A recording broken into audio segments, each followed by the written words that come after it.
Hello and welcome to my first video on my channel, I Love Wood Turning. My name is Adam and I've started wood turning just over a year ago.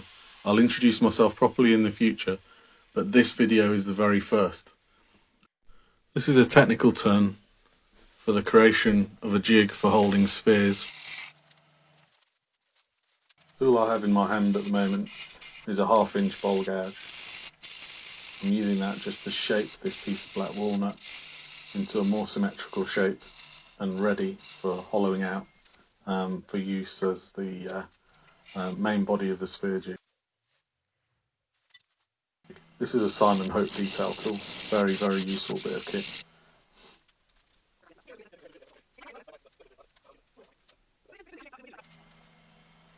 So that's a 1/4 inch bowl gouge. I find this really useful for carving out the insides of spheres and for doing very fine work. It's very easy to rub the bevel and you get an excellent finish.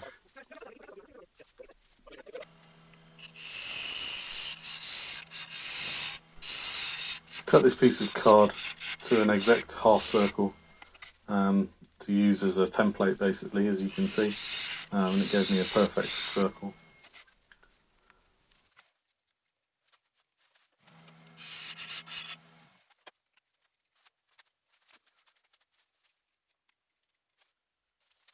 This is just me showing off my sharpening expertise. As you can see, the shavings that are coming off here are pretty impressive, if I do say myself, on this piece of ash.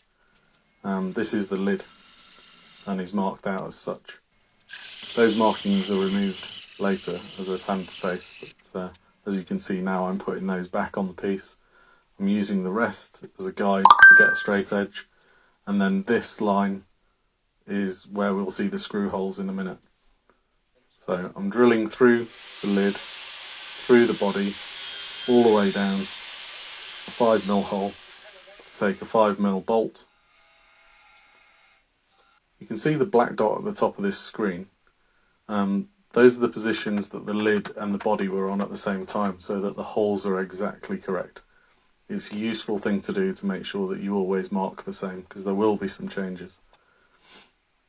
Just point to note, as you've already drilled the holes, you get a perfect alignment of the bolt just by screwing it through maybe 3/4 of an inch through the bolt before you tap it into the body. Again, the M5 bolts, in the future I might use Phillips rather than standard wood single slot bolts. Just a bit of super glue to ensure they stay in. Aligning the black hole so that there's perfect alignment to the lid. This next step is to secure the lid, and then we're going to hollow out the centre of the lid so that the rest of the sphere jig can complete. The little black mark that I showed on the screen there, that was an alignment mark to my chuck, where I've taken a Sharpie marker and marked on the chuck exactly the position of the body so that I can always replace it in the same place in the future. Yet again, here's my 1/2 inch bowl gouge. Luckily for me it fit into a Simon Hope handle, so I just got rid of that.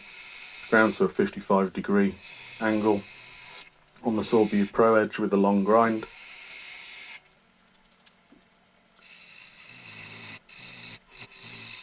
Doesn't quite allow me to get into the angle I need to have a circular entry.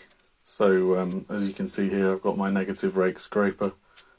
That negative rake is similar to the one that Mike Walt talks about on many of his lives that people ask him about. It's a 35-35 and it's absolutely perfect for this. It's a 1-inch Sawbury scraper and it creates a perfect bevel for the inside. Now we'll just open up the jig so you can have a little bit closer look as to what's left. I've slowed it down so that you can see the inside of the lid and how the sphere will be caught within it in that perfect circle.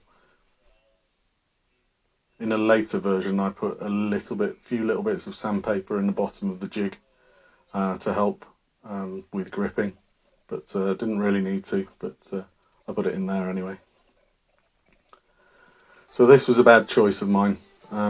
This choice was to make a sphere out of some spalted beech. It looks amazing, the black lines of the spalting, but it causes all sorts of problems when you come to mark it out, and there are some challenges with any softwood that there is in the spalting, and we'll see what that does later. It's catastrophic. Here we go, we're marking out the ball. As you can see, those black lines are a nightmare, because there's so many lines and satellite points that you need to mark for each of these balls that the spalting just gets in the way. Boxwood's the ideal choice for the creation of what I'm attempting here, which is a Chinese puzzle ball. However, you'll see later what happened to my boxwood attempt. These are crown tools for making puzzle balls.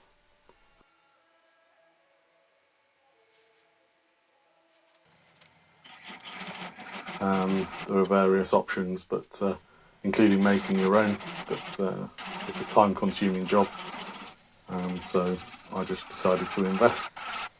No doubt I'll sell them on the second-hand market after I've made a few balls, like a lot of other people. So here we are. We have to hollow out a conical shape into the ball. Luckily that tool is shaped perfectly, but as you can see, the spalting was not in my favour, and some of my measurements were not as accurate as one might like for the very first go, which meant that there was some catastrophic failure between the two first major holes that I drilled, which meant I couldn't carry on. Couldn't even use it as an owl head. So yeah, be wary in future.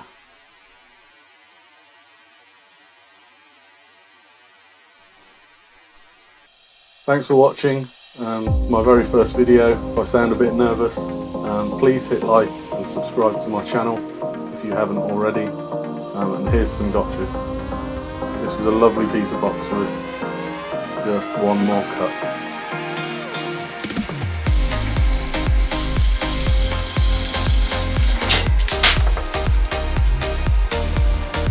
Just before I put a couple more turns in for you.